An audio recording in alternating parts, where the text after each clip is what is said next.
One of the structures that I liked that I wrote down is called prep, which is make your point, give a reason for making that point, give an example, and then is the last one point again? Yeah, restate your point, review it. Restate your point. That feels like something that, say, in product teams can come up a lot. It's just like, here's what I think, here's why, here's an example, and then let me just remind you again about the point I'm making. That's right. You know, yes, I love prep, and the structure I really like is a 3-question structure: what, so what, now what. And people on product teams, I think, could benefit so much for this. What is your product, your service, your offering, your update, your feedback? It's the what of what, why you're speaking. The so what is, why is this important and relevant to the people you're talking to, or to your company, or to prospective clients? And then the now what is what comes next. So on a product team, if you're describing a feature, here's what the feature is, here's why it's important, and here's what we're doing about it. If you're giving an update in an update meeting, a stand-up that you're having, here's what I'm working on, here's why it's important, here's what I'm doing next. By packaging the information up in what, so what, now what, it becomes much more digestible, much more memorable.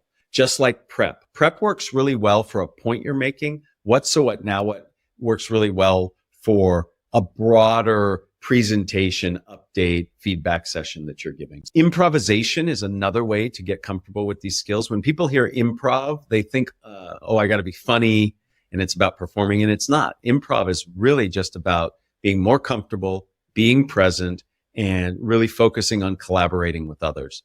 And then there are courses. So you mentioned obviously that people have to be MBA students to take my MBA class, but Stanford and other institutions have continuing studies classes or extension classes that are open to the community. So I every quarter teach a class that's open to anybody who registers all over the world. It's virtual. I have students this very quarter who take a class on a Monday night Pacific time, 7 p.m.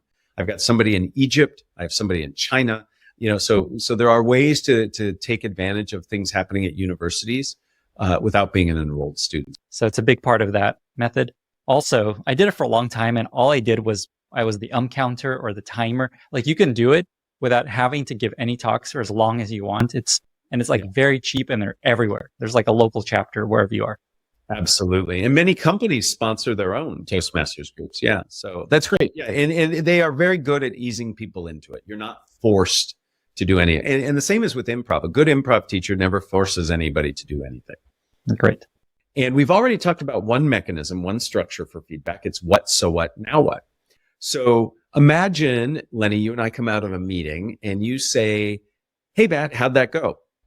I could say, I thought the meeting went really well, Lenny, except when you talked about the implementation plan. You spoke a little quicker than you did with the other parts, and you didn't go into the same level of detail. That's my what. When you speak quickly without a lot of detail, people might think you're not as prepared or you're really concerned about this part. That's the so what. Next time, I suggest you slow down and you include these 2 or 3 bits of data so that people see you really are knowledgeable on this area. So that's the now what. So that what, so what, now what helps me very quickly structure information and package it in a way that helps me, as the giver of the feedback, think through what are the things I need to say.